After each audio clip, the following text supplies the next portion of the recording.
আলহামদুলিল্লাহ, বাংলাদেশের ঐতিহ্যবাহী জেলা বরিশাল। 17টা জেলার ভেতরে একটা জেলা বরিশাল। উজিরপুর থানার অন্তর্গত বামরাইল। এটা পশ্চিম ভরসাকাটি যুব সমাজ ও এলাকাবাসীর উদ্যোগে দ্বিতীয় বাৎসরিক মহাবিশ্বের মহাবিশ্বয় আমাদের মালিক, আমাদের মুনিব মহান রব্বুল ইজ্জাত ওয়াল জালাল তার মুখের পবিত্র বাণী কোরআনে কারীম তাফসীরুল কোরআন মাহফিলের স্বনামধন্য সভাপতি জনাব দেলাওয়ার সরদার, বিশিষ্ট ব্যবসায়ী, সমাজসেবক দামাত বারকাতুহুমুল আলিয়া। এ মাহফিলের প্রধান আলোচক, এতক্ষণ পর্যন্ত যিনি আলোচনা রাখছিলেন, বিশিষ্ট মিডিয়া ব্যক্তিত্ব, ইসলামিক চিন্তাবিদ, মুফাসসিরে কোরআন, শ্রদ্ধাভাজন বড় ভাই জনাব ডক্টর ফখরুল আশিকি, আতালাল্লাহু উমরাহু ওয়া বারাকাল্লাহু ফি হায়াতি, বলেন আমিন। এখানে আলোচনা রেখেছেন যারা, বিশেষ করে অতিথি। আওয়াজ তো কমে যাচ্ছে, আওয়াজ বাড়িয়ে দিন।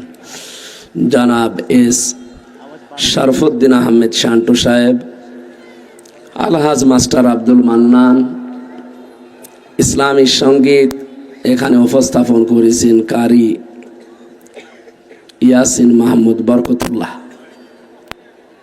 এবং অন্যান্য নাম না জানা সম্মানিত ব্যক্তিবর্গ, মঞ্চে বসা সম্মানিত ওলামা ইকরাম, সামনে বসা মুসলমান ভাইরা, পর্দার আড়ালের সম্মানিতা মা এবং বোনেরা, প্রশাসনের ভাইরা, বিশেষ করে আয়োজনে যারা জড়িত আছেন, স্বেচ্ছাসেবক এবং সদস্য যারা, সবাইকে নিয়ে আল্লাহর দরবারে শুকরিয়া জানাচ্ছি।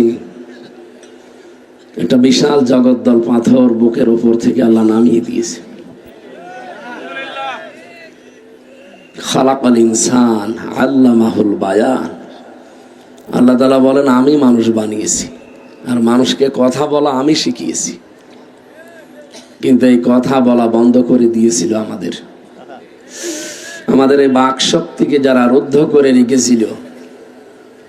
আল্লাহ রাব্বুল আলামিন ১৫০০ বছর আগে একটা যুগ ছিল, ওই জামানার নাম আমরা জানি, ইতিহাসের পাতায় আছে, আয়ামে জাহিলিয়াতের যুগ। জানেন না? জীবিত মেয়েদেরকে কবর দিয়ে দিত। এখনো জীবিত মেয়েদের কবর দেওয়া হয়। তো দুনিয়ায় আসার আগেই, ওগুলো তো দুনিয়ায় আসার পরে দিত, এখন দুনিয়ায় আসার আগেই দিয়ে দেয়। এ কথা বোঝে? পরপর যদি 2, 3, 4টা মেয়ে হয়ে যায়, ডাক্তার যদি বলে যে এটাও মেয়ে হবে, আমার মনে হয় ওইটা আর দুনিয়ায় ও আসতেই দেবে না। গতকালকে আমি যেখানে ছিলাম, একজন এসে 1 গ্লাস পানি আর একটা আপেল নিয়ে এসেছে। হুজুর আপেল পুড়ি দিন। আমি কি দিয়ে আপেল পড়বো? কোরআন শরীফের সূরা ফাতিহা এছাড়া আর কিছু আছে? যারা ফাতিহা পড়ে ফু দেব, ও আমার কানের কাছে মুখ নিয়ে বলছে, হুজুর এমন আপেল পড়বেন যেন ছেলে হয়। মানে পরপর আমার 2-3টা মেয়ে আছে, আমিও ছাতা আর চাই না। এখন আমি সামনে একটা আশায় আছি, আপনি আপেলটা এমন ভাবে পড়েন যেন ছেলে হয়। ওরে আপেল ফেরত দিয়ে বললাম, আপেল পড়ে যদি ছেলে হইতো আমার 3টা মেয়ে, আমি আপেল আমার ম্যাডামরে খাওয়াতাম। সুতরাং বহু ভ্রান্ত ধারণায় দেশে আছে আমাদের। কথা বলা এই যে শক্তিটা আমরা কোরআনে কারীম এবং হাদিস থেকে পেয়েছি। বিজ্ঞান এখন জানাচ্ছে মানুষকে আল্লাহ 5টা জিনিস আলাদা আলাদা দিয়েছে, যা দুনিয়ার কারোর সাথে কারো মিল নেই। এটা দেওয়া লাগবে না, এটা দিলে গলা ভেঙে যাবে। বাতাস দিলে একটু হালকা দিয়ে, আমি বলবো পরে। বসেন, এখানে বসে পড়েন, কেউ দাঁড়িয়ে থাকবেন। আপনার একটু পিছান, ওই যে পেছনে মানুষ আছে ডিস্টার্ব হবে, একটু পিছিয়ে বসে। এই কথা বলা যাবে না, দাঁড়িয়ে আছেন, বসে আছেন, থাকেন, কথা বলবেন না। আর মাহফিলে আসা নিষিদ্ধ, ডাক্তার বলেছে মুখে টেপ মেরে রাখবেন। তারপরও আজকে 3টা চলছে। কোথায়? সে সিলেট, গোলাপগঞ্জ ছিল দিনের বেলায়, জহরের পরে ছিল বিয়ানি বাজার, এই যে এখন এখানে। বারবার বলছিলাম যে আমি বাড়ি চলে যাই। ডাক্তার বলেছে কিছু চাইতে লিখে দেবেন, কথা তো বলবেনই না, লিখে দেবেন। আর সেখানে যে ঘন্টার পরে ঘন্টা। তারপরও দোয়া চাচ্ছি যেন আল্লাহ কণ্ঠটা ছেড়ে দেন, এবং শরীরটা এই যে জ্বর তো বারবার ঘেমে যাচ্ছে, আর ঘাম বসে গেলে আবার কণ্ঠ বসে যাবে। 3টা বছরে ওরা তো এমন কোনো টর্চার নেই আমার এই শরীরের ওপরে করে নাই। জীবনটা একেবারে শেষ করে দিয়েছে। রিমান্ডে নিয়েছে, এরপরে ফাঁসির ওই কন্ডেম সেলের ভেতরে। তারপরও যে বেঁচে আছে, আমি তো কোনোদিন ভাবি না যে আবার বাইরে আসতে পারবো। ওরা যা আরম্ভ করেছিল, বহু মানুষ আমার সামনে মরে গেছে, লাশ হয়ে হয়ে বের হয়ে চলে যেত। এই জন্য কত মানুষকে দেখেছি, ওরা রিমান্ডে বহু কষ্ট দিয়েছিল আমাদেরকে। এই যে আমার পেছনে একজন এসে দেখা করলো, উনিও জেলখানায় ছিল, আপনাদের বরিশাল অঞ্চলে বাড়ি, কি যেন নাম ওনার, হাফিজ। উনি অনেকদিন জেলে ছিল। আসলে ওইটা জেল না, ওইটা একটা সেল। জেল তো 1 নাম্বার, 3 নাম্বার, 2 নাম্বার যেগুলো আছে ওইগুলো।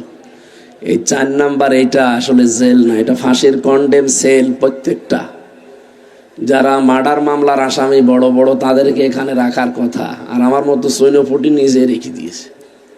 তারপরও আমাদের যোগাযোগ বিচ্ছিন্ন রেখে দিয়েছিল। ওনাদের তো তাও মোবাইল দিত 7 দিন পরে সরকারিভাবে, আর আমাদের 3 বছরে একেবারে নিষিদ্ধ। বাড়ির লোক আসলে দেখাও করতে দিত না, এত কড়াকড়ি করত। টর্চার যা হয়েছে শরীরের ওপরে, স্বাভাবিক হতে সময় লাগবে। এখন যদি আমি এই যে পড়ে থাকতাম 10-15 দিন একাধারে, আস্তে আস্তে হয়তো কলাটা উঠতো, শরীরটা ভালো হতো। কিন্তু আপনারা তো গালি দেবেন। আজকে যদি না আসতাম, ওই যে কে দাওয়াত নিয়েছে, ওরে মনে হয় মানুষ গালি দিয়ে শেষ করে ফেলত। হুজুরের দাওয়াতই দাওনি, খালি ভান্ডামি করো। এখন কি করব? তারপরও বাধ্য হয়ে আসা লাগছে। আমি বলেছিলাম যে সালাম দিয়ে অন্তত দোয়াটা করে আসি। দোয়া চাচ্ছি যেন কণ্ঠটা হালকা ছেড়ে যায়। কিছু কথা বলার নিয়তে বসেছি, আল্লাহ যেন তৌফিক দেন, আমিন। খুব ভালো করে কথাগুলো মিলাবেন। 5টা জিনিস আমি বলছিলাম, পৃথিবীর কারো সাথে কারো মিল নেই কিয়ামতের দিন। এই কারণে কেউ কারো বোঝা বহন করবে না। যেহেতু এটা বরিশাল বিভাগ, বরিশাল না, এই বিভাগের মানুষের একটা ভ্রান্ত ধারণা আছে, যাই করি বাবা আছে, কিয়ামতের দিন বাবার কাঁধে চড়ি চলে যাব। অনেকে আবার 2-3-4 পীরের মরিদ হয়, 2 হাত ধরে এইভাবে মারবে, মাঝখানে পলসিরাত পার হয়ে জান্নাতে চলে না। ওয়ালা তাজিরু ওয়াজিরাতুন বিজরা উখরা, কেউ কারো বোঝা বহন করবে না। তার প্রমাণ আমি এই 5টা বলছি। 1 নম্বরে কণ্ঠের স্বর। আজ পর্যন্ত যত মানুষ দুনিয়ায় এসেছে, কিয়ামত পর্যন্ত যত মানুষ আসবে, কারো কণ্ঠের স্বরের সাথে কারো কণ্ঠের মিল নেই। বিজ্ঞান এখন জানিয়েছে, এই যে এই জায়গাটা, এখান থেকে কথা বের হয়, এখানে 27টা স্তর আছে। 27টা ধাক্কা খাওয়ার পরে একটা কথা বের হয় আমাদের মুখ দিয়ে। কোরআন হাদিস বলছে এই প্রত্যেকটা স্তরে একজন করে ফেরেশতা বসে আছে। এর কাছে এর কাছে এর কাছে, এভাবে একটার পর একটা দিতে থাকে। 27 নাম্বার জায়গায় যে ফেরেশতারা কথাটা কার সম্পর্কে কতটুকু খাটবে, কার কণ্ঠে কথাটা কেমন ভাবে দিলে মানাবে, সেইভাবে ওই ফেরেশতা বের করে দেয়। যদি আমার ভাই ফখরুলের আর আমার প্রত্যেকের কণ্ঠ যদি এক হইতো, এ রাতের বেলা যদি যে ফখরুল সাহেবের বাড়ি আমি সালাম দিতাম, ও মনে করতো ফখরুলই এসেছে, বাবা শাহজালাল সব হালাল হয়ে যেত না? কি দয়া করেছে বলেন আপনার এই কণ্ঠের স্বরটা পাল্টিয়ে। আলহামদুলিল্লাহ। সম্মানিত ভাইরা, আমরা যে কথা বলতে চাই, 27টা স্তর পার করার পরে যে আল্লাহ আমাদের কণ্ঠস্বরটা ছেড়ে দিলেন, একটা স্তরে যদি কোনো ঝামেলা থাকে আপনি কথা বলতে পারবেন না, খালি গো গা আওয়াজ বের করবেন, কথা বের হবে না। এই ক্ষমতা দুনিয়ায় কারো হাতে আছে? পুরাটা কার হাতে? যে আল্লাহর হাতে। সে আল্লাহ বলছেন আল্লাহ মাহুল খালাকাল ইনসান আল্লামাহুল বায়ান। আমি মানুষ বানিয়ে শুধু শেষ করে দেইনি, তাকে কথা বলা শিখিয়েছি। আমাদের এই কথা বলা যারা এতদিন রুদ্ধ করে রেখেছিল, আল্লাহ যেহেতু এখন ছাড় দিয়েছে, ছেড়ে দিয়েছে, বলেন আলহামদুলিল্লাহ। কিয়ামত পর্যন্ত বাংলাদেশে কারো কথা যেন আর বন্ধ না হয়, সেই ব্যবস্থা করা লাগবে না? যারা এই কণ্ঠস্বরকে রুদ্ধ করে দিতে চায় তারা যেন আর সামনে না আসে। সে যাই হোক, আমরা এমন মানুষকে চেয়ারে আর কোনোদিন দেখতে চাই না যারা মানুষের কণ্ঠনালী চেপে ধরবে। ওয়ালাকাদ কাররামনা বানি আদম, আল্লাহ বলেন বনি আদমকে আমি সম্মান দিয়েছি। এখানকে আল্লাহ জানিয়েছে যে ওয়ালাকাদ কাররামনা বানি মুসলিমিন, যে মুসলমান সন্তান যারা তাদেরকে সম্মান দিয়েছি না, মানুষ পদবাচ্চে যারা বিবেচিত তারাই আল্লাহর কাছে সম্মানিত। তারা কি? এই জবাব দিলেন না? এটা ক্লাস চলছে, অথচ এই সম্মানিত মানুষদের সম্মান হানি করার জন্য এই 54 বছরই চেষ্টা চালিয়েছে অনেক জালেম এবং মুনাফিকেরা। আমরা চাই না বনি আদমের এই সম্মান আল্লাহ যেটা দিলেন এটা আর কেউ নষ্ট করতে যেন না পারে। পৃথিবীতে সবচাইতে বেশি সম্মান কার? মানুষের। বলেন কার? এই মানুষের সম্মান নিয়ে আপনি সিনেমিনি খেলতে আর পারবেন না। বিশ্বনবী মসজিদে নববীতে বসে আছেন, সামনে দিয়ে একটা লাশ যাচ্ছিল ইহুদির, নবীজি দাঁড়িয়ে গেলেন। সাহাবীরা বলে হুজুর আপনি দাঁড়াবেন না, এই লোকটা ইহুদি। নবীজি বলেন ইহুদি হোক, লোকটা তো আল্লাহর বান্দা। আমি তো দাঁড়িয়েছি আল্লাহর বান্দাকে সম্মান দেওয়ার জন্যে, জাতি হিসাবে সে যে জাতির লোক হোক আমার দেখার দরকার নেই। সুবহানাল্লাহ বলতে পারেন না? একটা ইহুদির লাশ দেখে নবী দাঁড়িয়ে যান, আর আমরা মুসলমানকে লাশ বানানোর আরো চেষ্টা করি। কত লাশ আপনি ফেলে দিলেন। সরকারি জরিপ বের হয়েছে 2732 জন মানুষ এই 24-এ লাশ হয়েছে। 34,703 জন মানুষ এখনো হাসপাতালের বেডে কাতরাচ্ছে। কারো হাত নেই, কারো পা নেই, কারো চোখ নেই, কারো অন্ডকোষ উড়ে গেছে। আগস্টের 6 তারিখে আমি হাসপাতালগুলোতে দেখতে গিয়েছিলাম কয়েকটা, কারো দেখি এক চোখ নেই, কারো এক হাত নেই, কারো অন্ডকোষ নেই। কি যন্ত্রণায় ছটফট করছে। এই যে বিশাল বোঝাটা দিয়ে আপনি তো চলে গেলেন 14টা ব্রিফকেস নিয়ে, ওগুলো তো সব ছাই ভরা ছিল। 14টা ব্রিফকেস যাওয়ার সময় নিয়ে চলে গেলেন, কাউকে কিচ্ছু বললেন না। খালি পাইলটকে বলেছে ব্রিফকেস গুলো উঠেছে, বলছে হ্যাঁ চলো। একটু যে বলে যাবেন যে হাসনাত কোথায় তাও বললেন না। আপনার আত্মীয় না এটা? ডাক দিয়ে তো বলতে পারতেন যে তুমি সিংহ পুরুষ, চলে গেলাম সিংহের মতো গর্জন দিও। কই আপনি কই? সে গর্জনও নেই, সে আগে গেছে। কাওয়া কাকেও বলে যেতে পারতেন, এমনকি আমার নাম্বারটা জোগাড় করে তো একটু বলতে পারতেন যে হামজা 3 বছর জেল খাটালাম, কিছু মনে করো না, চলে গেলাম। তাও বললেন না। ঠিক আছে স্যার, যেখানে আছেন অন্তত একটু নিরাপদে থাকেন। যে মাঝে মাঝে কিমি বের হচ্ছে, কয়েকদিন আগে এটা সত্য কিনা জানি না, মনে হয় সত্য না, বের হয়েছে যে ওনার ছোট বোনকে ওই দেশের এক মন্ত্রী নাকি ধর্ষণ করেছে। নাউজুবিল্লাহি মিন যালিকা। এই কথা যদি সত্য হয়, এই শেষ বয়সে এসে আমরা নাতি নাত করে কি করব? এই বয়সে এসে একটা বদনাম না? অন্তত আপনারা নিরাপদে থাকেন। আর বিশেষ করে দাদার কাছ থেকে খুব দূরত্ব রাখা লাগবে। দাদারও বউ নেই, আপনারও স্বামী নেই। সেদিন একটা গান শুনছিলাম ইউটিউবে, মোদির বউ নাই। আমার গলা পারছে না তো, আমি এই জন্য আর বললাম না। না, যারা এগুলো করছেন এই ষড়যন্ত্র থামানো লাগবে। এক সময় আপনি আনসার দিয়ে, এক সময় হেলমেট দিয়ে, এক সময় রিকশা দিয়ে, এক সময় বিভিন্ন জিনিস দাঁড় করিয়ে এই দেশকে অস্থিতিশীল করার চেষ্টা করবেন না। আগস্টের 5 তারিখের আগে দেশটা আর নেই, এখন দেশ পাল্টিয়ে গেছে। সুতরাং কারো ষড়যন্ত্রে পা দিয়ে, উস্কানিতে পা দিয়ে নিজের ভবিষ্যৎ নষ্ট করিন না। আপনি বাস্তবতা টের পাচ্ছেন না ভাই। এমনকি কিছু মানুষ এই যে চাঁদাবাজি করেন বিভিন্ন জেলায়, এখন এগুলো বন্ধ করেন। মনে করছেন কিছুই তো হয় না। কে বলেছে কিছু হয় না? গোয়েন্দা বিভাগ সব নখদর্পণে রেখেছে। আমি তো ওদের সাথে মাঝে মাঝে যোগাযোগ করে দেখেছি, বলছো হুজুর আমরা পর্যবেক্ষণে রেখেছি, দেখছি কে কি আমল করে, কাজ করে। ও মনে করছে আমি নারায়ণগঞ্জে বন্দরে রাত 2টার সময় চাঁদা চাইতে গেলাম, টের পেল কি করি গো? আরে ভাই, রাত 2টায় আপনি পায়খানায় বসে বসে কি করেন তা ওরা অফিসে বসে দেখতে পায়। আমি নিজে দেখেছি ওদের মেশিন রিমান্ডে। এত উন্নত ওরা ওই মেশিন গুলো নিয়ে এসেছিল ইসরায়েল থেকে।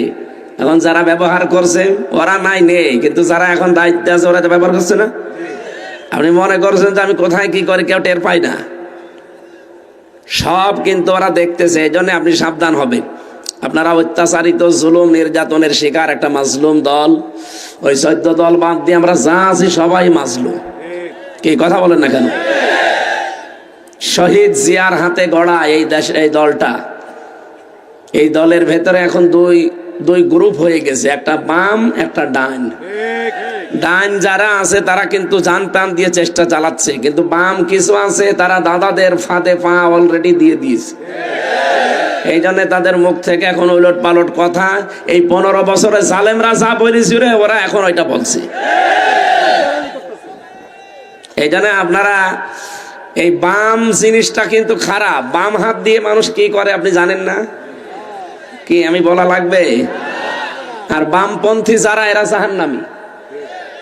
কি আমি বানিয়ে বললাম? আপনি কোরআনে কত আয়াত আল্লাহ দিয়েছেন। যারা বামপন্থী এরা হতভাগা, এরা জাহান্নামে যাবে। আল্লাহ নিজে তাদের উপরে লানত করেন, বলেন নাউজুবিল্লাহ। এজন্য আপনারা ফাঁদে পা দেবেন না ভাই। এই 15.5 বছরে আপনারা জুলুম, অত্যাচার, নির্যাতনের শিকার। হ্যাঁ, কিছু মানুষ জুলুম নির্যাতনের একেবারে স্টিম রোলার এত ভাবে চলেছে, তাদের উপরে চলার আর কায়দা নেই। এই কারণে হয়তো ডান বাম ইনকাম করছেন। এই দোষ শুধু এই নিরীহ কর্মীগুলোর না, এই দোষ আমার মনে হয় এই যে সমস্ত দলের লোক চাঁদাবাজি করে তাদের যারা মেন দায়িত্বে আছে বড় বড়, এইগুলোর দোষ। তারা ক্ষমতায় থাকাকালীন কোটি কোটি টাকার মালিক অলরেডি হয়ে বসে আছে। আর যত ঝামেলা পুইয়েছে এই সাধারণ এই কর্মীগুলো। এদের বাড়িতে আজ খাবার নেই, মেয়ে লেখাপড়া করবে, খাতা কিনবে, খাতা কেনার টাকা নেই। কেন? জামাত ইসলাম দেখছে না তাদের দলীয় লোকজনকে? আপনারও তো দল, আপনি দেখতে পারেন না? তারা মামলা চালিয়েছে, বাড়ি ঘরের আটা চাল তরি তরকারি কিনে দিয়েছে, ছেলে মেয়ে লেখাপড়া করিয়ে দিয়েছে, তারপরেও তাদের টাকা নেই। আর আপনি কোটি কোটি টাকার মালিক হয়েছেন এই কর্মীগুলোর ঘাড়ের উপরে পা দিয়ে। তারা বছরের পর বছর জেল খাটবে। এই বরিশালের একজন আমার সাথে ছিল, বড়গুনায় বাড়ি তার, 313টা মামলা তার। তারে মাঝে মাঝে বলতাম যে ভাই আপনি কবে জামিন নেবেন, কবে বের হবেন, আর কয়টা হাজিরা দেবেন? সে একটা কর্মী মানুষ, তার জীবনটা শেষ করে দিয়েছে। অথচ বড় বড় লোক নেই বিএনপিতে। এই কথা বলে না কেন? আজ যারা দাদাদের ফাঁদে পা দিয়ে, উস্কানিতে পা দিয়ে উলট পালট কথা বলেন, আপনি কি টাকার মালিক কম হয়েছেন আমরা জানি না? আমি নাম ধরে বলতে গেলে এখন অনেকের বলতে পারবো। যেই কয়জন আছেন সারা বাংলাদেশে, বরিশাল বিভাগেও যারা বড় বড় দায়িত্বে আছেন, কি করবেন? টাকা কবরে নিয়ে যাবেন? এতদিন যারা জুলুম, অত্যাচার, নির্যাতনের শিকার হয়েছে তাদের পেছনে খরচ করেন। ইসলামী দলের লোকজনকে দেখেও শেখা যায় না এরা কি করছে। এদের নিজেদের আখের গোছানোর কোনো চিন্তা আছে? আমি জামাতের আমির ডাক্তার শফিকুর রহমান, আমিরে জামাতকে একদিন 10,000 টাকা দিয়েছিলাম হাদিয়া, যে স্যার আপনি কিছু কিনে খেয়ে নিন। ওলা সঙ্গে সঙ্গে নিয়ে দেখলাম ওই জেলার যিনি দায়িত্বে আছে তারে দিয়ে দিল। কেন? তার টাকার দরকার না? সারা দেশ সে কত কাজ করে বেড়াচ্ছে। আপনাকে তো 10,000 না 10 টাকা দিলেও তো আপনি তো জীবনও দেবেন না। কি করেছেন? এর আগে তো ছিলেন দায়িত্বে, এতগুলো টাকা কি করেছেন? সব টাকা আপনার আছে, আমরা জানি। আমি এই যে মালয়েশিয়া ঘুরে আসলাম, সিঙ্গাপুর, এখানে ওদের সাহেব পাড়া আছে। শুধুমাত্র এই জালেমদের নেই তা না, ওদেরও আছে। যে হোটেলে উঠি, হোটেল থেকে নেমে দেখি দুইজন বসে চা খাচ্ছে। কি গো দুই ভাই এখানে? হুজুর আমরা আগেই পালিয়েছি। কেন, সাহেব পাড়ায় থাকবেন না? বলে না, ওখানে থেকে মায়ের খাবো। ওই জায়গায় গেলে বাংলাদেশের মানুষ এখানে আছে, পিটিয়ে ভর্তা বানিয়ে ফেলবে। এই জন্যে যারা করছেন এই ছোটখাটো মানুষগুলো, ভাইরা আপনারা একটু ধৈর্য ধরেন, দেশটা আগে একটু দাঁড় হোক।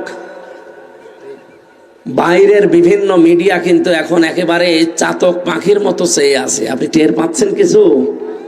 এই যে ভয়েস অফ আমেরিকা কিছুদিন আগে একটা রিপোর্ট দিয়েছে, 257টা দেশ আছে পৃথিবীতে, প্রত্যেকটা দেশের ওপরে তাদের নজর। এতদিন আমাদের এই প্রতিবেশী নামে কলঙ্ক, এই দাদা বাবুরা এই 54 বছর আমাদের নামে যে মিথ্যাটা ছড়িয়েছে, জানুয়ারির 1 তারিখে সেটা পুরা মিথ্যা, এটা প্রমাণ হয়ে গেছে। মাইক্রোসফট এটা খ্রিস্টানরা চালায়। তারা জানিয়েছে তামাম দুনিয়ায় সবচেয়ে বেশি মিথ্যা তথ্য পরিবেশন করে ভারত। আরে ভাই, ওরা কে আমার খালাতো ভাই? ওদেরকে আমরা টাকা পয়সা দিয়েছি? ওরা নিজেরাই রিপোর্ট বানিয়েছে, সবগুলো চিন্তা ভাবনা করে গবেষণা করে বানিয়েছে। সুতরাং এই 54 বছর বাংলাদেশের বিরুদ্ধে সাম্প্রদায়িক সম্প্রীতির নেই, এদেশে সংখ্যালঘু নির্যাতন হয়, এরকম কথা বলে বলে যারা বিশ্বের মোড়লদের বিশ্বাস করানোর চেষ্টা করিয়েছিলেন, মোড়লরা এখন বুঝে ফেলেছে আপনারা মিথ্যা কথা বলেন। আপনারা তো প্রতিবেশী, ওইটা তো আর পাল্টানো যাবে না। চরিত্র পাল্টান আপনারা। বিশ্বের মানুষগুলো আমরা দেখি মাটির নিচে কেউ সোনা পায়, রূপা পায়, কেউ তেল পায়, গ্যাস পায়, আর আপনারা এমন শয়তান শুধু মাটির নিচে মন্দির পান। এই কথা বলেন না কেন? তাও মন্দির যেখানে সেখানে পায় না, শুধু মসজিদের নিচে পায়। পিটিয়ে লম্বা করা দরকার শয়তানগুলোকে। বলে না, 500 বছর আগে এখানে মন্দির ছিল। আরে শয়তান, বাংলাদেশে সহ এই অঞ্চলটা 850 বছর মুসলমানেরা শাসন করেছে। যদি আমাদের ধর্মে জবরদস্তি থাকতো, জোর জবরদস্তি বাড়াবাড়ি থাকতো, একটা মন্দিরও মাটির উপরে থাকতো না, সব মাটির নিচে চলে যেত। ঢাকার স্বামী বাগের ইস্কন মন্দির, এখন যদি বলি এটা 1000 বছর আগে মসজিদ ছিল, ভেঙ্গে আমরা মসজিদ বানাবো, কি মানবেন আপনি? কোন কারণে আল্লাহর ঘরগুলো ভেঙে দিচ্ছেন? গতকালকেও একটা ভেঙেছে। আল্লাহর ঘরে হাত দেন, উনি কি বসে আছে? আপনাদের বাপ দাদারা একবার কাবা শরীফে হাত দিয়ে কাজ ফিম মাকুল হয়ে গেছে। এই কথা বলে না কেন? আপনারা যা আরম্ভ করেছেন, আল্লাহ কিন্তু ধরে না, ধরলে কিন্তু আর ছাড়বে না। 7 সিস্টার এমনি যায় যায় অবস্থা। ওদিকে ডোনাল্ড ট্রাম্প ঘোষণা দেয়নি যে আমি শপথ নিয়েছি 20 তারিখে, এখন ভারতের 16 লাখ আমি আর রাখবো না, সব ফেরত পাঠিয়ে দেব। আমাদের সাথে আপনাদের ব্যবসা বাণিজ্য বন্ধ। ওরা যদি 16 লাখ পাঠিয়ে দেয়, দাদা ধুতি খুলে যাবে। টের পাচ্ছেন কিছু? ধুতি খুলে যাবে। আমাদের ব্যবসা বাণিজ্য আপনাদের সাথে আর দরকার নেই। যে চুক্তিগুলো করেছিলেন, 53টা না 54টা চুক্তি করেছিলেন কন্যার সাথে, এখন কন্যা নেই, চুক্তিও নেই। আর ইউনূস, আপনি যে দোয়া পড়বেন বিপদে পড়িয়ে, কোন দোয়া পড়বেন? পড়তেও পারবেন না। দোয়া ইউনূস পড়বে। আর ও বেটা তো আন্তর্জাতিক খেলোয়াড়, চুক্তি সব বাতিল করে দিয়েছে। কি কথা বলে না কেন? 27টা দেশের ভিসা হয়তো ভারতে, সব টান দিয়ে নিয়ে চলে এসেছে বাংলাদেশে। ওর মাথা না, ওটার ম্যাগনেট। নাকি ছোটখাটো খেলোয়াড় মনে করছেন? ওর অনেক উপরে হাত আছে। খালি একবার ঘোষণা দিয়েছিল, বাংলাদেশ যদি শান্তিতে না থাকে, 7 সিস্টারও শান্তিতে থাকবে না। দাদার ওই দিন থেকে ঘুম হারাম হয়ে গেছে। কত চেষ্টা চালাচ্ছে এই দেশটা ভাঙার, আপনি জানেন তো, পারছে না, পেরে উঠছে না। আমাদের ভয় দেখিয়েছিল যে আমাদের না খাইয়ে মারবে। আরে ভাই, সামনে 1 মাস পরে আমাদের তো 1 মাস না খেয়ে থাকা ফরজ। এই যে সামনে 1 মাস না খেয়ে থাকা ফরজ না? আর আমাদের ভয় দেখেন, এখন নিজেরাই ভয়ে মরছে। ওদের পেঁয়াজ, ওদের আলু সব পচে যাচ্ছে। আমি বাংলাদেশের ছাড়া ভারতের প্রদেশগুলোতে বেশি থেকেছি, কারণ এখানে তো আমার অনুষ্ঠান হতে দিত না আগে। 18, 19, 20 সালগুলোতে হতে দিত না। 21, 22, 23 তো পুরা জেলখানায়। এই জন্য ওই সময়গুলো বেশিরভাগ কাটিয়েছি আমি এই ভারতের এই প্রদেশগুলোতে। দেখেছি ওই মানুষগুলো যে কি, ওদের খুব ভয় জীবনের উপরে। খালি ভয় দেখাবেন যে তোরা কিন্তু মেরে ফেলবো, ও আপনার বাবা না, দাদা না, পরদাদা ডাকবে, এত ভয় ওদেরকে। কোরআনে কারিমে আল্লাহ জানিয়েছেন, লা তাজিদান্না আশাদ্দান নাস আহারাসাল হায়াতিদ দুনিয়া মিনাল্লাযিনা আশরাকু। হে নবী, দুনিয়ার প্রতি মহব্বত, জীবনের উপরে সবচাইতে বেশি লোভ আপনি দুইটি জাতিকে দেখতে পাবেন। 1 নম্বরে মুশরিক, 1 নম্বরে কারা? ওরা কি? এই জন্য এত ভয় ওদের মরণের। শুধু বলেছি যে ওই দেশে চিকিৎসা নিতে যাব না। বাংলাদেশে দরকার হয় 8টা বিভাগে আমরা 8টা আন্তর্জাতিক মানের হাসপাতাল বানাবো। পাগল হয়ে গেছে, কারণ ওরা এই দেশ নিয়েই চলে। কি আরম্ভ করেছে দেখেন তো, একটা প্রতিবেশীর সাথে ওদের কোনো মিল আছে? কথাগুলো বলছে, এগুলো রেকর্ড হচ্ছে এই কারণে। একটা প্রতিবেশীর সাথে ওদের মিল নেই। এই জন্য তো আন্তর্জাতিক বিশ্বগুলো আজ খেপে গেছে যে কি আপনি এত ভালো মানুষ, তো একটা প্রতিবেশীর সাথে আপনার মিল নেই। মানে আফগানিস্তানের সাথে একটা বর্ডার আছে, মিল নেই। আর পাকিস্তানের সাথে তো দা কুমড়ার সম্পর্ক।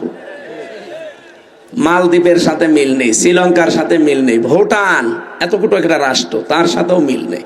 মায়ানমারের সাথে মিল নেই, নেপালের সাথে মিল নেই, চীনের সাথে তো নেই। আমাদের সাথে ছিল, কন্যা নেই, মিল নেই।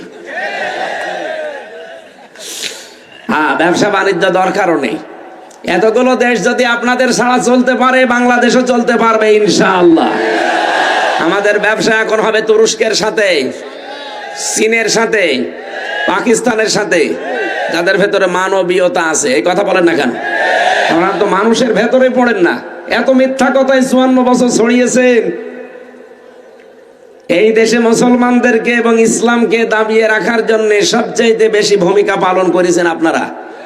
যারা দায়িত্বে ছিল এরা এত খারাপ হতো না। এদেরকে শুধু উস্কানি দিয়ে দিয়ে আলেমদেরকে, কত আলেম আমি জেলখানায় দেখলাম, এক ব্লকে 76 জন আলেম ভর্তি করে রেখেছে। আরে ভাই, আলেমরা কি করেছে আপনার? আমার মতো একটা ছোট্ট মানুষকে আপনি 3টা বছর এইভাবে জীবনটা নষ্ট করে দিলেন। কি হয়েছে? আমি তো এখনো দেশে টিকে আছি, আপনি তো থাকতেও পারলেন না। এই জন্য জুলুম যারা করে ওদের বিরুদ্ধে সরাসরি মামলা দেবে আল্লাহ নিজে। জুলুম যারা করে, যারা জালেম, ওদের বিরুদ্ধে মামলা কার? আরো জোরে বলেন। আমি প্রথম বলছিলাম যেটা কথা বলার এই স্বর কারো সাথে কারো মিলছে না, কিয়ামত পর্যন্ত মিলবেও না। 2 নম্বরে মেলে না চামড়া। এইদিকে তাকান এবার। এই শরীরের ভেতরে ৯,৭৬৮ প্রকার চামড়া আছে, কিন্তু আশ্চর্য, কারো সাথে কারো চামড়া মিলবে না। আজকের এই সর্দার সাহেবের চামড়া, আমার চামড়া দেখেন, মনে হচ্ছে একরকম। ওনারটা কেটে যাক, ফেটে যাক, ছিঁড়ে যাক, পুড়ে যাক, আমার চামড়া নিয়ে লাগিয়ে দেবেন, জীবনও ভালো হবে না, আরো পছন্দ হবে। হ্যাঁ, আমার চামড়া যদি আমার শরীরের কোনো জায়গা থেকে কেটে আমার শরীরে লাগান, তাহলে এই জায়গা ভালো হয়ে যাবে।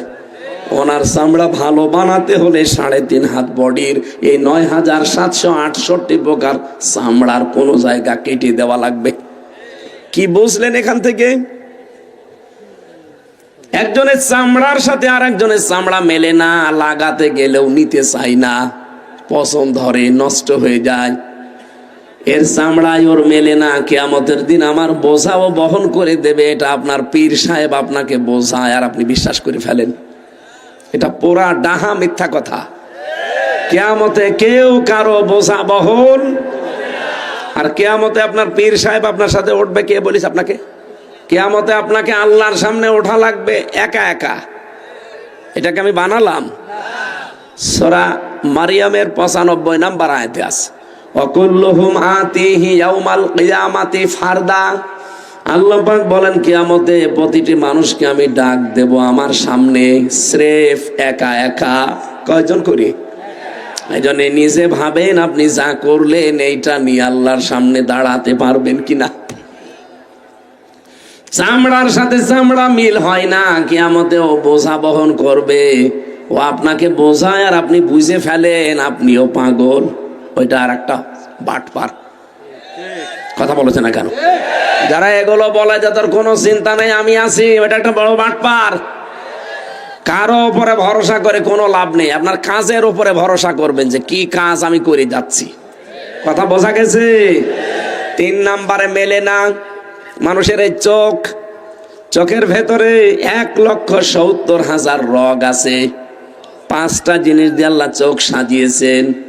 মনি আছে, কর্নিয়া আছে, লেন্স আছে, লেন্স আছে, ইকুয়াল আছে। এই ইকুয়াল আবার 2 প্রকার, একটা ইকুয়াল একটা ডিপ ইকুয়াল।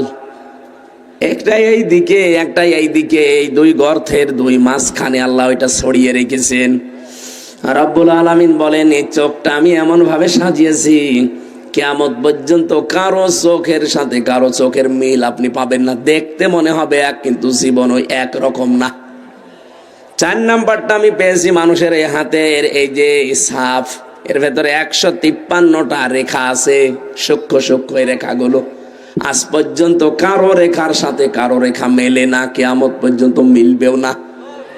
যদি মিলে যেত তাহলে সর্দার সাহেবের জমি জায়গা থাকতো, সব জাল দলিল করে নিয়ে নিতাম। কথা বলে না কেন?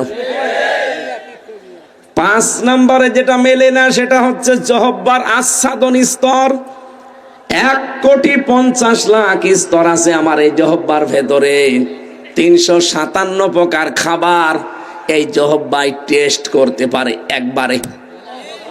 কিন্তু বিশ্বে আমি যতগুলো দেশে গেছি, যত উন্নত মানের হোটেল রেস্তোরাঁ, যত বাড়িতে খাবার খেয়েছি, গাজীপুরের কাপাসিয়ার নিরিবিলি হোটেলে খাবার বেশি 180 প্রকার, এর উপরে আমি আর পাইনি।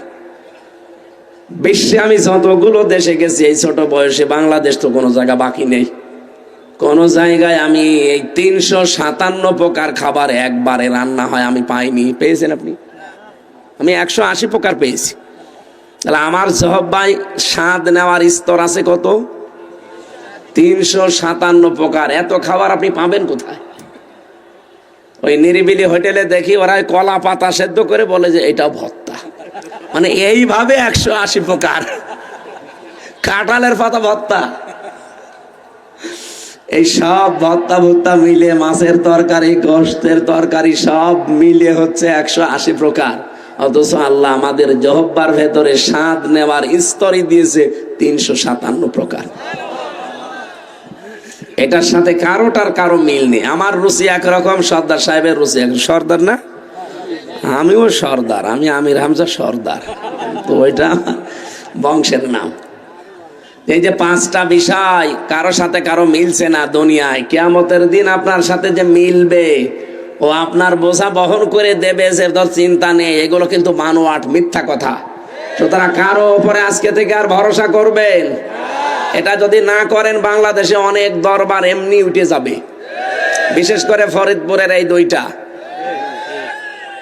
এই রাজা কি, এটা কি দেওয়ান, কি নাম কি এটা, 8রশি, আর এই যে চন্দ্রপাড়া। এরপরে ঢাকার রাজারবাগ, দেওয়ানবাগ, কুতুববাগ। এই শরীয়তপুরের আছে সুরেশ্বরী। বাংলাদেশে এরকম 48,000 দরবার আছে। এই এলাকায় তো কম, সব বেশি সিলেটে আর চট্টগ্রামে। ওদের ঘরে ঘরে পীর, আবার মহিলারা হচ্ছে মা পীর, পীর মা বলে ডাকে ওদেরকে। আমি পীর বিরোধী না, পীর মানে শিক্ষক, পীর মানে উস্তাদ, পীর মানে মুআল্লিম। যেটা জানেন না তার কাছে যে জেনে নেবেন, এইটাই শেষ। কি কথা বলেন না কেন? তাই বলে আপনি গরু ছাগল নিয়ে বাবা শাহজালাল সব হালাল করবেন না। গরুটা কিনে এলাকার মানুষকে খাবার দেন, কাজে লাগবে। আমি একবার রাজবাড়িতে শহরে একটা মাহফিল ছিল, এই জেলে যাওয়ার আগে আমি এই যে কিয়ামতের এই দৃশ্যগুলো তুলে ধরলাম, যে কিয়ামতে কেউ কারো না। 3টা বিচারের স্তর আল্লাহ সাজাবে। প্রথমে আপনাকে একা একা ডাকবে, এরপরে ডাকবে আপনার নেতার সাথে, এরপরে ডাকবে সবাইকে মিলে। উনি জ্ঞানী মানুষ, এমন শিল্পপতি। অনেকক্ষণ, প্রায় 1.5 ঘন্টা কথা শোনার পরে আমারে বলছে, হুজুর কি বললেন? আমি এতদিন মনে করতাম যে আমার বাবাই সব, বাবাই রব। আমি প্রায় 2 ট্রাক করে গরু দিতাম এই 8 রশিদ দরবারে, 2 ট্রাক। আমি আজকে তওবা করলাম, জীবনে তো ওখানে গরু দেব না, ওই গরুর টাকা দিয়ে তাফসির মাহফিল দেব আগামী থেকে রাজবাড়িতে। আমার মনে হয় যাদের অন্তত একটু বিবেক আছে, যদি একটু নাড়াচাড়া দেওয়া যায় ওটা খুলে যাবে, ও জীবনও আর ওই কোনো ভণ্ড বাবার কাছে যাবে না। হ্যাঁ, ইসলাম যারা এদেশে নিয়ে এসেছে, হাক্কানি যারা, যাদের কাছে জ্ঞান পাওয়া যায়, এলেম পাওয়া যায়, মাস্ট বি অবশ্যই যাবেন তাদের কাছে, শিখতে যাবেন। কিসের জন্যে? শেখার জন্য যাবেন। চট্টগ্রামের বাইতুল শরফের মরহুম পীর সাহেব ছিলেন মাওলানা শাহ আব্দুল জব্বার রহমতুল্লাহ আলাই। নিজের জন্য একটা বাড়িও বানাতে পারেননি। বাংলাদেশে এরকম পীর যেগুলো আছে, এইরকম জায়গায় যাবেন শেখার জন্য। তিনি মোনাব্বিহাত, কিতাবুল মোনাব্বিহাতের বাংলা করেছেন হাফেজ ইবনে হাজার আসকালানি রহমতুল্লাহ আলাই। আমি সেখান থেকে আজকে আলোচনা করব, আপনারা থাকবেন তো ইনশাল্লাহ। এরকম জ্ঞানী মানুষ যারা পীর আছে, আলেম আছে, তাদের কাছে যে আপনি শিখে নেবেন। ফাসালু আহলা যিকরি ইন কুনতুম লা তা'লামুন। যেটা জানো না, যারা জানে তাদের কাছে জেনে নিবা। এ ঘোষণা কার? কিন্তু তার গা পা টিপে দেওয়া লাগবে, বউ ছেলে মেয়ে নিয়ে সব সেখানে যে পড়ে থাকবেন না, এগুলো নেই, ইসলামে নেই। বরিশালবাসী এদিকে তাকান, মহিলা প্যান্ডেল নেই। মহিলাদেরকে যদি এখানে বলি এই যে ফাঁকা জায়গাগুলো আসে, আপনারা আসেন, বোরকা পরে আসেন, অসুবিধা নেই, এখানে বসে পড়েন, মানবেন? এক কথা বলেন না, মানবেন? ফাঁকা জায়গা আমরা তো ভাই বোনের মতোই মনে করব, অথবা মেয়েদেরকে মা খালার মতোই মনে করব, তারপরেও তারা পর্দা করে বোরকা পরে আছে। এই অবস্থায় থাকার পরে ফাঁকা জায়গা পড়ে আছে, এতগুলো জায়গা ফাঁকা, এরপরও যদি তাদেরকে আপনি বসতে দিতে রাজি না হন, বলেন তো নারী পুরুষ এক জায়গায় রাতের বেলা দরবারে জিকির করে, এ কি আসলে কোরআন হাদিস মেনে করে? এগুলো যে ভণ্ড, শয়তান, প্রতারক, এ আর কি ফতোয়া দেওয়া লাগবে? আশা করছি আপনি বুঝে ফেলেছেন আমার এই উদাহরণে। আল্লাহ আমাদেরকে তৌফিক দিন, বলেন আমিন। যে আল্লাহ আমাদের কণ্ঠ ছেড়ে দিয়েছেন, জবান খুলে বলেন আলহামদুলিল্লাহ। দরুদ আর সালাম পাঠের মাধ্যমে আজকের তেলাওয়াতকৃত আয়াত সূরা ফাতির 5 নম্বর আয়াত পড়েছি। কোন সূরা? 45টা আয়াত আছে, একটা মাত্র আয়াত পড়েছি। আমার আজকের আলোচনার বিষয় শয়তানের বন্ধু এই পৃথিবীতে নবীর উম্মতের ভেতরে 10 প্রকার মানুষ। এই ভালো করে খেয়াল করেন। ইহুদি, খ্রিস্টান, বৌদ্ধ, মুশরিক, মাজুসি, প্রায় 4500 ধর্মের লোক আছে দুনিয়ায়। ওগুলো কি নবীর উম্মত? বলেন বলেন, নবীর উম্মত কারা? আমরা যারা মুসলিম দাবি করি তারাই। ভালো করে বুঝবেন। শয়তান একবার 2 পাহাড়ের মাঝখান দিয়ে চলে যাচ্ছিল মক্কায়। নবীজি ডাক দিলেন, এই এদিকে আয়। কোথায় যাস? বলছে আমার বন্ধুর কাছে। বন্ধু মানে? আপনার উম্মতের ভেতরে 10 প্রকার মানুষ আমার বন্ধু, আমি তাদেরকে খুব ভালোবাসি, আমি বন্ধুত্ব হিসাবে তাদেরকেই মেনে নিয়েছি। তাদেরকে আমি এখন একজন বন্ধুর কাছে যাচ্ছি তার উপকার করার জন্যে।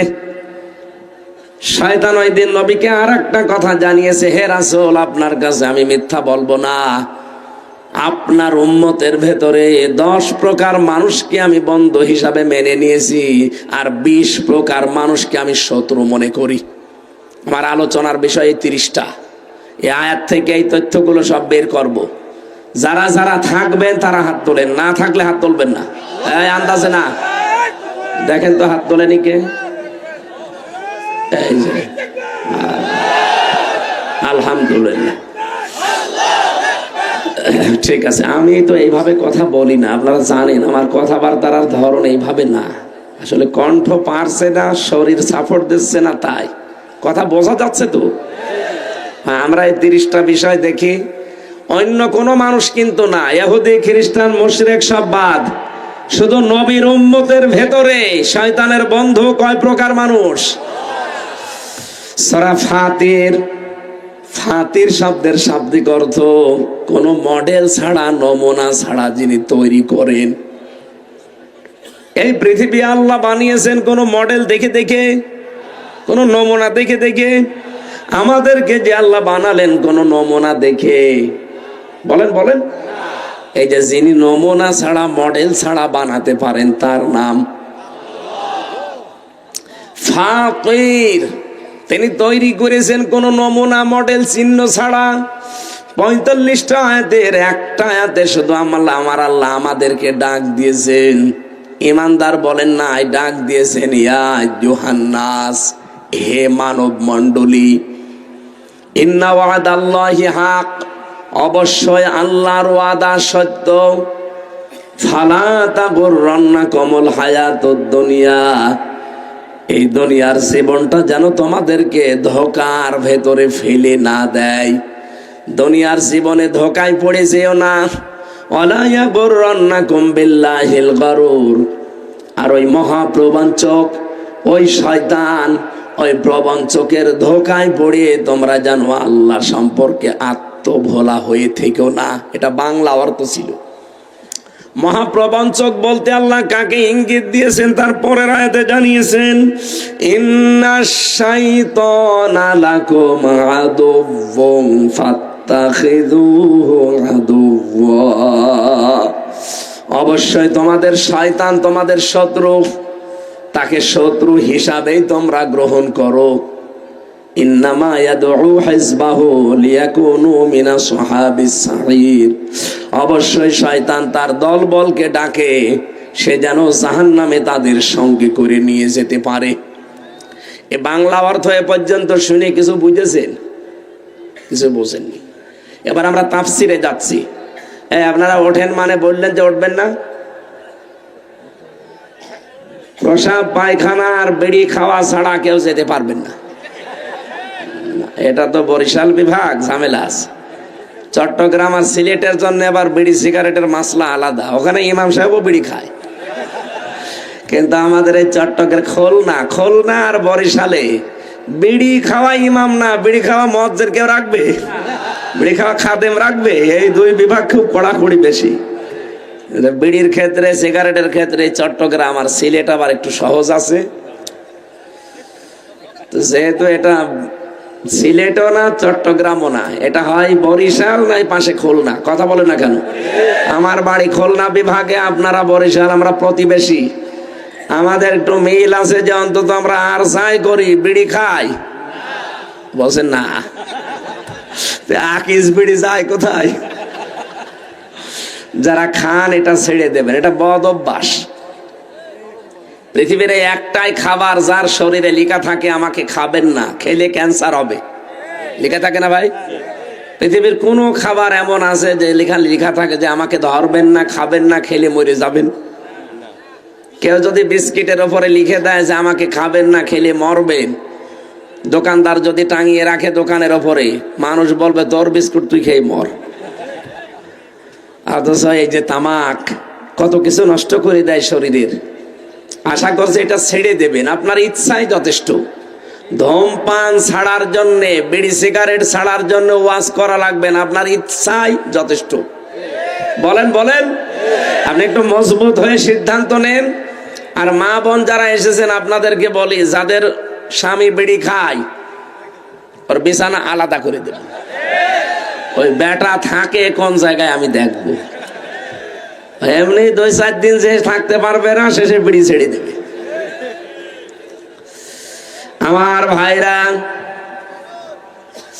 রব্বুল আলামিন যেহেতু শুধু ইমানদারকে এখানে ডাক দেননি, ডাক দিয়েছে তামাম দুনিয়ার মানুষদেরকে। কারণ আমার আল্লাহ শুধু মুসলমানদের জন্য না, তামাম দুনিয়ার মানুষের জন্য রব। আরো জোরে বলেন, ইন্না ওয়াদাল্লাহি হক, আল্লাহর ওয়াদা সত্য। এই কোরআনে আল্লাহ ওয়াদা দিয়েছেন 500টা। কয়টা? একটা ওয়াদাও মিথ্যা হওয়ার সম্ভাবনা আছে? নেই। এই জন্য প্রথমেই আল্লাহ কোরআনে গ্যারান্টি দিয়েছেন কথা শুরু করার আগেই, যালিকাল কিতাবু লা রাইবা ফীহ। আমার এই কোরআনে যত তথ্য দেওয়া আছে, ভুল তো দূরের কথা, সন্দেহ নেই, সন্দেহের অবকাশও নেই। তার মানে এটা 100% বিশ্বাস করা যায়। আরো জোরে বলেন, যত তথ্য আল্লাহর ভেতরে দিয়েছেন 100% বিশ্বাস আমরা করি। আল্লাহর ওয়াদা এখানে 500টা দেওয়া আছে। ইন্না ওয়াদাল্লাহি হাক্কুন, আমি আল্লাহ যত ওয়াদা করেছি সবগুলো সত্য। আল্লাহর ওয়াদা ছিল এই দুনিয়ায় যদি ঈমান আনার পরে কেউ ভালো ভালো কাজের আঞ্জাম দিতে পারে, আমি আল্লাহ তার মেহমানদারি করার জন্য জান্নাতুল ফেরদাউস তৈরি করে রাখলাম। এই আয়াতটা সূরা কাহফের ভেতরে আছে, 107 নম্বর আয়াত। জন্মের পর থেকে আমরা আয়াতটা শুনেছি, কিন্তু এর ভেতরে একটা তথ্য আছে, ভালো করে শুনবেন আলেম যারা আছেন। ইন্নাল্লাযীনা আমানু ওয়া আমিলুস সলিহাতি কানাত লাহুম জান্নাতুল ফিরদাউসি নুজুলা। নিশ্চয় যারা ঈমান আনে, না নিশ্চয় যারা ঈমান পায়। এদিকে তাকান, পুরা কোরআন শরীফে আপনি এমন আয়াত কোন জায়গায় পাবেন যে যারা ঈমান পায় না, যারা ঈমান, আরো জোরে বলেন। এখানে আমরা যারা বসে আছি একটা মানুষকে ঈমান এনেছি না ঈমান পেয়েছি? তাহলে কোরআনের সাথে তো মিলছে না। আপনাকে তো ঈমান আনা লাগবে, ঈমান পাওয়া লাগবে না। বাপ দাদা পূর্বপুরুষ ছিল মুসলমান, ওই ঘরে এসেছি এই জন্য আমিও মুসলমান। কি আপনি কি ঈমান এনেছেন সাহাবায়ে কেরামের মতো? এই বাংলাদেশের দিকে এবার তাকান। সত্যি যারা ঈমান আনে, ঈমান আনার আগে আমার আল্লাহর একটা শর্ত আছে, যে ঈমান আনতে হলে একটা শর্ত পূরণ করা লাগে, আর ঈমান পেতে হলে কোনো শর্ত নেই। ঈমান পেয়েছি এই কারণে, আমার বাবা মা দাদা মুসলমান ছিল, ওই বংশে এসেছে, এই জন্য আমিও মুসলমান। নামের আগে মোহাম্মদ লিখতে হয়, নামের পরে হোসাইন হাসান। কথা বলেন না কেন? কিন্তু যারা ঈমান এনেছিল, রব্বুল আলামিন কোরআনে দেখবেন সূরা বাকারা 3 নাম্বার পারা 1 নাম্বার পৃষ্ঠা 13 নাম্বার লাইনের 256 নাম্বার আয়াতের মাঝের অংশে পাবেন, ফামাইয়াক ফরবিত তাগুতি ওয়া ইউমিন বিল্লাহ। কোন মানুষ যদি ঈমান আনতে চায়, এটা ভালো করে শুনবেন, কোন মানুষ যদি ঈমান আনতে চায় তার প্রথম শর্ত তাকে তাগুত ছেড়ে দেওয়া লাগবে। এটা আমি বানালাম? বলেন বলেন। এটা যদি সত্যি কেউ তাগুত ছেড়ে দিয়ে ঈমান আনতে পারে, আল্লাহর ঘোষণা ফাকাদ ইসতামসাকা বিল উরওয়াতিল মুসকা, সে এমন একটা মজবুত রশি ধারণ করবে যা জীবনও ছিঁড়ে যাবে। লাং ফাসফিসামালা, যা জীবনও ছিঁড়বে না। তাহলে শর্ত পেলাম এই আয়াত অনুযায়ী, ঈমান আনতে হলে একটা শর্ত, তাগুত ছেড়ে দেওয়া লাগবে। বাংলাদেশে যারা তাগুত ছেড়ে দিয়ে ঈমান এনেছে, আপনি এবার তাদের দিকে তাকান। আমি তো নাম ধরেই বলি, এই বরিশাল বিভাগের পটুয়াখালীতে বাড়ি ডক্টর শফিকুল ইসলাম মাসউদ। এ কিন্তু ঈমান এনেছিল তাগুত ছেড়ে দিয়ে। কি তাগুত ছেড়ে দিয়ে ঈমান এনেছে, এই কারণে তাকে 57 দিন রিমান্ডে নিয়েছে। ওনাকে যে অফিসার নিয়েছিল, আমারও রিমান্ড ওই অফিসারই ছিল। আমার এসে বলতো যে মাসুদকে সমস্ত জায়গা লোহা দিয়ে পিটিয়ে একেবারে গুঁড়ো করে দিয়েছি, ফুটবলের মতো পিটিয়েছি ওরে। আপনি দেখেননি রিমান্ডের পরে যখন আদালতে তুলতো, হাঁটতে পারতো না যুবক মানুষটা। কথা বলছে না কেন? আমারও মাজায় দড়ি দিয়ে টাঙিয়ে রেখেছিল 11 ঘন্টা, চোখে কালো কাপড় দিয়ে, হাত পেছনে হ্যান্ডকাপ দিয়ে বেঁধে দিয়ে, ডান্ডা বেড়ি লাগিয়ে পায়ের সাথে মাজার সাথে। আমার তো ওনার তুলনায় 100 ভাগের 1 ভাগও হয়নি। চিন্তা করেন, 100 ভাগের 1 ভাগও না আমারটা যেটা বললাম, আর ওনার 100 ভাগ হয়েছে। 57 দিন এত বড় কষ্ট দেওয়ার পরেও জালেমরা তার 1 চুল পরিমাণ টলাতে পারেনি। ঈমান আনতে হলে আগে তাগুত ছেড়ে দিয়ে ঈমান আনেন। দুনিয়া একদিকে হয়ে যাবে, আপনি তাও টলবেন না। অথচ এই বাংলাদেশে আমরা অনেককেই দেখেছি যারা ঈমানের দাবি করতো, কিন্তু তাগুত ছেড়ে না দিয়ে। কথা বলা লাগবে। এ বাংলাদেশে এরকম আলেম ছিল না। আমি নাম ধরে বলছি, আপনার রাগ হয় হোক, এই যে ওলামা লীগ মডেল মসজিদের ইমাম হয়ে খতিব হয়ে বসেছিল। আপনি রাগ করেন আর ঝাল করেন, যাই বলেন বলেন, তো এরাও তো ঈমানের দাবি করতো।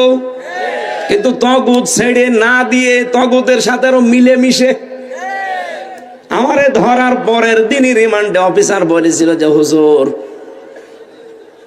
আপনি শুধু যা যা বলতে বলছি এই 10টা পয়েন্টে আদালতে যে বলবেন, তাহলে আপনাকে আমরা বিশ্ববিদ্যালয় যেটা আছে কুষ্টিয়া পড়েন, ওই কুষ্টিয়া ভার্সিটির ওলামা লীগের সেক্রেটারি বানিয়ে দেব না। না, সম্ভব না।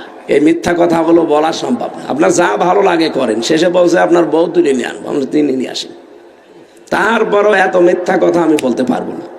ওই দিন যদি বলতাম শুধু সই করে দিতাম, 3 বছর না 3 দিনও আমার জেলে থাকা লাগতো না। ওই কয় বছর আমি ওলামা লীগের সেক্রেটারি হয়ে কত মাল কামাইতাম। আগা কি সুন্দর, এরকম একটা গান শুনছিল, আগা কি সুন্দর মাল কামাইতাম আমরা। আসলে এই সুযোগ আমারেও দিয়েছিল যে আগে কি সুন্দর মাল কামাইতাম। কি হইতো, এখন মাল তো সব আপনারা নিয়ে নিতেন। হ্যাঁ, কথা বলেন না কেন? এই যে সিলেটের জয়ন্তাপুরে কিছু আলেম নামধারী জালেমকে ওই এলাকার যারা এই পতিত সরকারের দোসর ছিল, এরা 3 কোটি টাকা দিয়েছে এই আলেমদেরকে। এটা প্রমাণ হয়েছে আজকে সকালবেলা। 3 কোটি টাকা তাদেরকে দিয়ে বলেছে এই দেশে যারা ইসলামপন্থী সব এক হয়ে যাচ্ছে, এই যে জামাত ইসলাম, চরমনাই, হেফাজত ইসলাম, খেলাফত সব এক হয়ে যাচ্ছে না। তারা বলছে আমরা ভোটের বাক্স ইসলামের একটা চাই, যে যেখানে দাঁড়াবে অসুবিধা নেই। চরমনা এখানে দাঁড়ালে জামাত দাঁড়াবে না, এখানে জামাত দাঁড়ালে চরমনা দাঁড়াবে না। আমরা ভোট চাই বাক্স ইসলামের একটা।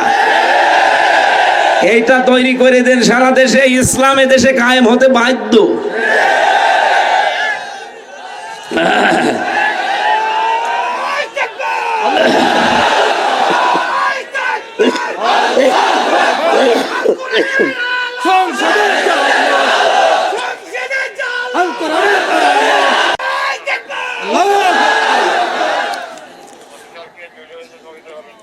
ওরা জাতে মাতাল হলো তালে ঠিক আছে, যেহেতু গরুর মদ খাওয়া মানুষ তো, আমরা খাই গরুর দুধ আর ওরা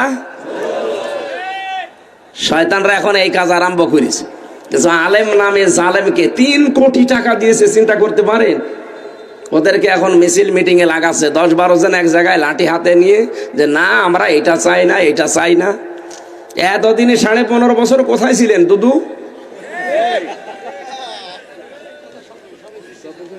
এখন তাদের একজনকে ধরে পিটিয়েছে প্রশাসন, বলছে যে এই করেছিল, কি করব, গোপনে টাকাগুলো দিয়ে গেল, হালাল করা লাগবে না। আমরা আহ্বান জানাচ্ছি, শুধু সিলেটের জয়ন্তাপুরে না, বাংলাদেশের যেখানে যেখানে এই জালেমদের টাকা এরকম 3 কোটি 5 কোটি দিতে চায়, টাকা নেবেন, একদিন এরকম করবেন, পরের দিন টাকা হালাল হয়ে যাবে। ওই শয়তানরা মরুক। বলেন এই দেশে যেই মানুষগুলো এই তাগুতের সাথে মিশে বাতিলের 5 আটা গোলামি করে ইমানের দাবি করতো, ওদের ইমান এখন টিকে আছে? জাতীয় মসজিদের সাবেক খতিব সে পর্যন্ত পালিয়েছে, কারণ সে নৌকা মার্কা নিয়ে দাঁড়াইতো। এটা লোক নৌকা মার্কা নিয়ে দাঁড়ায়, তার ইমান থাকে বলে আপনার মনে হয়? আমার মনে হয় লোকটা যদি নৌকা মার্কা নিয়ে না দাঁড়িয়ে কুকুর মার্কা নিয়ে দাঁড়াতো, তাও হয়তো তো পাশ করতো, কারণ যে ভোট হয়েছে এমনি পাশ করে দিত। না, আপনার ঠিক হয়নি। যারা ইমানের দাবি করছেন হচ্ছে না, আপনি রাগ করেন আর যাই মনে করেন, ইমান আনতে হলে তগুত ছাড়া লাগবে। যারা তগুত ছেড়ে দিয়ে ইমানের দাবি করেছে, এত জুলুম গেল, টলাতে পারলেন না তো? মামুনুল হককে টলাতে পেরেছেন? আল্লামা সাইদিকে টলাতে পেরেছেন? আপনাকে টলানো না, আপনি তো আগেই পালিয়ে গেলেন। আপনি একটা ইমাম, আপনার ইমামের ইমান নেই। কিসের ইমাম আপনি? ফরিদউদ্দিন মাসুদ, মুফতি জসিমউদ্দিন রহমানী আপনাদের এই বরিশাল বিভাগের সন্তান, 12টা বছর জেলে কাটিয়ে এসেছে। সে জানিয়েছে এই ফরিদউদ্দিন মাসুদ এ তগুতের, নিজেই তগুতের গোলাম। এদের কারণে এই 15.5 বছর এত জুলুম হয়েছে আলেমদের উপরে। এই শয়তানগুলো যদি কিছু না করতো, আমার মনে হয় এত জুলুম হইতো না। এরা যে বোঝাইতো যে আপা কোনো অসুবিধা নেই, আপনি চালান, আমরা আসি। আর আপাও তো খালি হাওয়া দিলেই ফলে, মমতাজ হাওয়া দিত, ফলতো। কি সংসদে হাওয়া দিত না, আরো ফুলতো।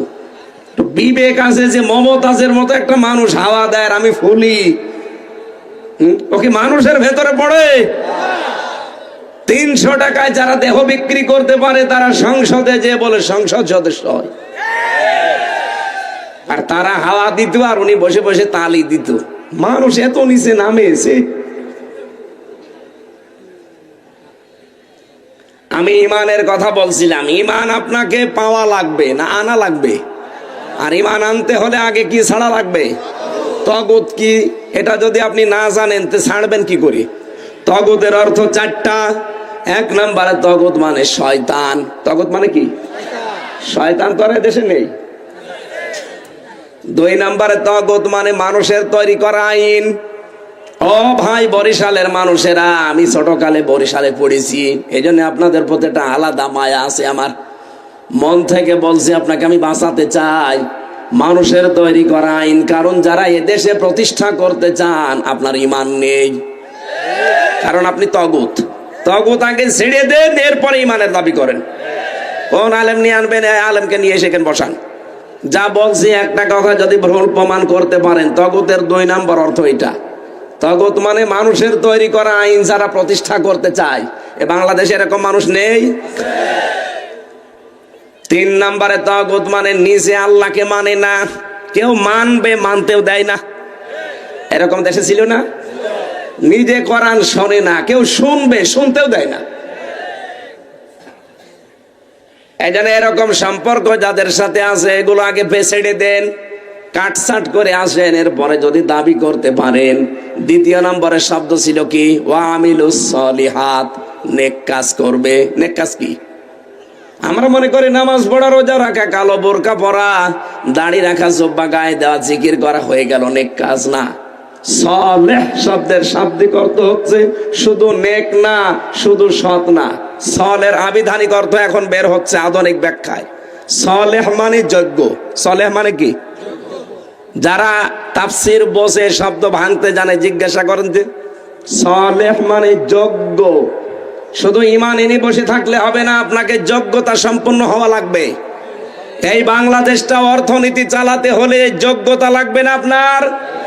আপনি মুশারাকা বোঝেন, মোদারাবা বোঝেন, মোরাবাহা বোঝেন, বায়ে সালাম বোঝেন, বায়ে ইস্তেসনা বোঝেন, বায়ে মুআজ্জাল বোঝেন। এরকম 28টা নিয়ম আছে অর্থনীতিতে ইসলামী। কি বোঝেন আপনি? এই বিভাগটা চালাতে হবে না? এটা কি ফেরেশতারা এসে চালাবে? আপনার যোগ্যতা অর্জন করা লাগবে। এই দেশে এখন যদি কেউ টিএনও হতে চায় তার বিসিএস ক্যাডার হওয়া লাগে, কেউ এএসপি হতে চাইলে বিসিএস ক্যাডার হওয়া লাগে, এসপি হতে চাইলে, ডিসি হতে চাইলে বিসিএস ক্যাডার হওয়া লাগে। এক কথা বলছেন না কেন?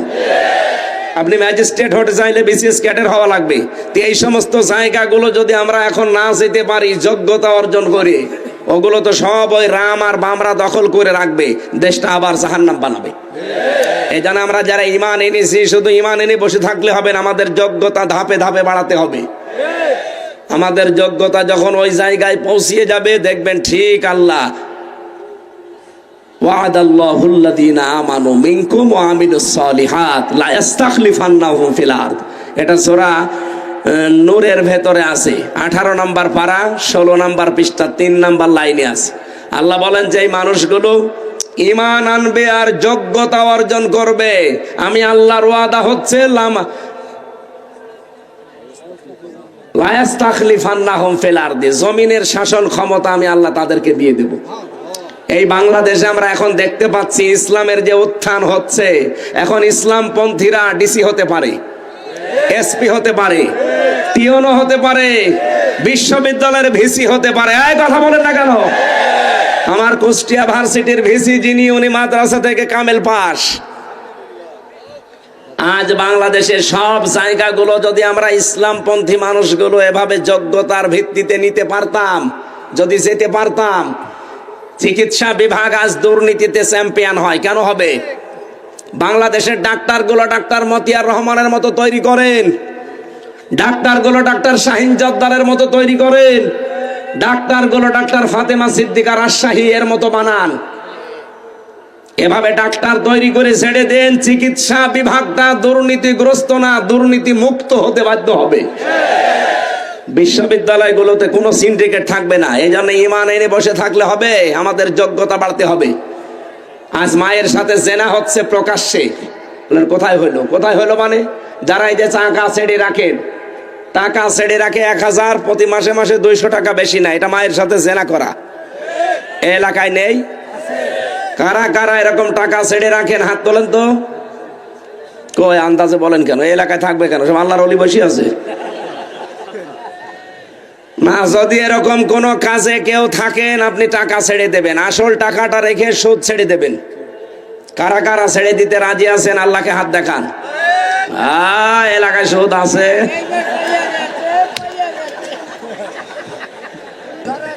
না ভাই, আপনি নামাজ পড়েন, আপনি রোজা রাখেন, আপনি হজ করে আসেন, কিসের ভণ্ডামি করেন আপনি? মায়ের সাথে জেনা করে নামাজ হয়? বলেন বলেন, মায়ের সাথে জেনা করে হজ হয়? অথচ এই কাজ আমরা ইসলামী অর্থনীতি না থাকার কারণে করছি। এখন বলেন, বাংলাদেশে যত ব্যাংকিং ব্যবস্থা আছে, এই মোশারাকা, মোদারাবা, মোরাবাহা, এই নিয়ম নীতিগুলো চালু করবে ফেরেশতারা? কারা? তাই আমাদের এই জায়গাগুলোতে যাওয়া লাগবে না? সালেহ মানে যোগ্য, এই জন্য আমাদের যোগ্যতা লাগবে। এইটার জন্য যদি চেষ্টা করেন, 60 বছর নফল ইবাদতের চাইতে বেশি সওয়াব পাবেন। এই কথাগুলোই আমরা বোঝাতে পারি না। আল্লামা সাঈদী এইটাই বোঝাতে চেয়েছিল যে ঘরে বসে সুবহানাল্লাহ 1000 বার পড়ার চাইতে এই সুবহানাল্লাহটা একটু সংসদে নিয়ে যান। সুবহানাল্লাহ মানে কি? আল্লাহ পবিত্র। আল্লাহ যদি পবিত্র হয়, আল্লাহর বিধান পবিত্র না? কথা বলেন না কেন? তো বিধানগুলো শুধু কোরআন শরীফে থাকলে হবে? এটা তো 500 বিধান এখানে আছে। এখানে একটা সংবিধান নামে সূরা দেওয়া আছে, সূরা ফুরকান। এর ভেতরে 77টা আয়াত আছে, 73টা ধারা আছে। এটা যদি বাংলাদেশের সংবিধানে আমরা কায়েম করতে পারতাম, এই দেশের মানুষকে গাঁজা খেলে জেলে দেয়। আমি নিজে দেখেছি, গাঁজা খেলে জেলে দিয়েছে। যে হাফিজ আছে পেছনে, ও ভেতরে যে গাঁজার গাছ লাগিয়েছে। জেলার একদিন এসে বলছে, আরে গাঁজা খেলে পুলিশে ধরে জেলে দেয়, আর জেলের ভেতরে গাঁজার গাছ লাগিয়েছে, এখন আমরা দেবো কোথায়? 73টা ধারা যতদিন বাংলাদেশের সংবিধানে আমরা প্রতিস্থাপন করতে না পারবো, 17 বার নাকি এই বাংলার সংবিধান কাটা ছাটা হয়েছে, পরিবর্তন হয়েছে, একবারও পরিবর্তন করা লাগবে না। এইটা নিয়ে যান, শুধু ওই 77টা ধারার 73টা ধারা নিয়ে যান, বাংলাদেশ মিনি জান্নাত হয়ে যাবে। চোর গেলে আর ডাকাত হয়ে বের হবে না, ডাকাত গেলে খুনি হয়ে বের হবে না, যদি যায় কোনোদিন জেলখানায় তো থাকবে না, আর যদি থাকেও সংশোধনের জন্য ওখান থেকে আল্লাহর ওলি হয়ে বের হবে। কথা বলেন না কেন? আমরা ওইটা চাচ্ছি সামনে। আমরা ইসলামী অর্থনীতিতে আল্লাহর ওলি হব, আমরা সমাজনীতিতে আল্লাহর ওলি হব। এই কথা বলেন না কেন? শয়তান যাদেরকে সবচাইতে বেশি ঘৃণা করে, কয় প্রকার মানুষ? 20 প্রকার। বলেন বলেন। আর 10 প্রকার নবীর উম্মতের ভেতরে 10 প্রকার মানুষের কাছে খুব ভালোবাসার। তাদের ভেতরে 1 নাম্বার আমি পেয়েছি আল ইমামুজ জাহের, যারা জালেম শাসক। এটা তো আর দুনিয়ায় নেই। 2 নাম্বারে পেয়েছি অহংকারী লোক। 3 নাম্বারে পেয়েছি কৃপণ ধনী, সম্পদ উপার্জনে কোনো খেয়াল রাখে না। বাবা শাহজালাল, মোদের কাছে কুত্তা বিড়াল সব হালাল। কোন হাত দিয়ে যে টাকা পয়সা আসছে যাদের খেয়াল নেই, এরকম ধনী যারা, তারা শয়তানের বন্ধু। বলেন নাউজুবিল্লাহ। বাংলাদেশে প্রকার মানুষ নেই। 4 নাম্বারে পেয়েছি ওই আলেম যে জালেমের পক্ষে সাফাই গায়। এই 15.5 বছরে যেটা বেশি হয়েছে। এই কথা বলেন না কেন? তাহলে শয়তানের বন্ধু আলেমদের ভেতরেও ছিল না? বলেন। 5 নাম্বারে পেয়েছে যারা খেয়ানতকারী ব্যবসায়ী। এতে খাদ্যে ভেজাল দেয়, ফরমালিন মেশায়। তীর গ্রুপের মালিক নাই এনারা? তেলের ভেতরেও কত রকমের 2 নাম্বারই দেয়, কিন্তু এটার এখনো ঠিক আছে মানটা, ওটা এখনো পর্যন্ত ঠিক আছে। তীর এটা আন্তর্জাতিক ভাবে, দেশীয় এবং আন্তর্জাতিক মান সম্পন্ন অনুযায়ী এগুলো ব্যবহার হচ্ছে। যদি ভেজাল দেয়, শয়তানের বন্ধু হয়ে কিয়ামতে উঠবে। শুধু উনি না, যত ব্যবসায়ী দেশে আছে আল্লাহ পাকের নবী ব্যবসায়ীদেরকে এত দাম দিয়েছেন। আত-তাজিরু সাদুকুল আমিন মান নাবিয়্যিন ওয়াস সিদ্দিকিন ওয়াস শুহাদাই ওয়াস সালিহিন। যারা সৎ ব্যবসা করে খাবে, সে যে ব্যবসায় হোক, যদি জায়েজ হয়, তাই বলে আবার বিড়ির ব্যবসা না, যেটা মানুষের উপকার হয় এরকম ব্যবসা করে যারা খায়, যত ছোট কাজ হোক, কিয়ামতের দিন নবীদের সাথে, সিদ্দিকদের সাথে, শহীদদের সাথে আপনি উঠতে পারবেন। সুবহানাল্লাহ বলতে পারেন। খাদ্যে ভেজাল যারা দেন তারা মানুষ হত্যাকারীর তালিকায় কিয়ামতে উঠবেন। কারণ আপনার এই খাদ্যে বিষ দেওয়া, ফরমালিন দেওয়া, ভেজাল দেওয়ার কারণে মানুষের কলিজা নষ্ট হয়ে যায়, হার্ট নষ্ট হয়ে যায়। এই কথা বলে না কেন? এই যে ডায়াবেটিস হচ্ছে আমাদের আজ, কেন? এই সমস্ত ভেজাল খাদ্য খাওয়ার কারণে। যেটা আপনি ফরমালিন দিনের ফলে, এই ফল আপনার মেয়েকে আপনি খাওয়াতে পারবেন? আমাকে খাওয়াচ্ছেন, আমার মেয়েকে খাওয়াচ্ছেন, আমার গোলন দুর্বল হয়ে যাচ্ছে, আপনি কিয়ামতে মানুষ হত্যাকারের তালিকায় উঠবেন। 6 নম্বরে পেয়েছে যারা পণ্য ক্রাইসিস করে, এক জায়গায় আটক করে রেখে কিছুদিন পরে দাম বৃদ্ধি করে দেয়। বাংলাদেশে এটা নেই। এরা মুসলমান, নবীর উম্মত দাবি করলেও শয়তানের বন্ধু, কিয়ামতে ওর সাথে উঠবে। ইন্নামা ইয়াদউ হিজবাহু লিয়াকুনু মিনা আসহাবিস সাঈর। ও চায় আমার এই বন্ধুরা কিয়ামতে আমার সাথে যেন জাহান্নামে যায়। বলেন নাউজুবিল্লাহ। 7 নম্বরে পেয়েছে যারা জেনাকারী। জেনা তো এ দেশে এখন নেই, ঘরে ঘরে জেনা চলছে। এই যে মোবাইলের ভেতরে এমন দৃশ্য আছে যেটা নিজে দেখলে আনন্দ লাগে, ইনি দেখলেই লজ্জা পান। এমন মানুষ নেই? এরকম দৃশ্য থাকলে ডিলিট করে দিন। এই জেনা, চোখের জেনা হচ্ছে, মুখের জেনা হচ্ছে, হাতের জেনা হচ্ছে, কলবের জেনা, সর্বশেষ লজ্জাস্থানের জেনা হচ্ছে। বিশেষ করে ধনী মানুষ এই দেশে আমরা যারা দেখতে পাই, এদের বিভিন্ন জিনিস দামি হয়। আজকে আমাকে কি দামি গাড়িতে করে আনতে গিয়েছিল।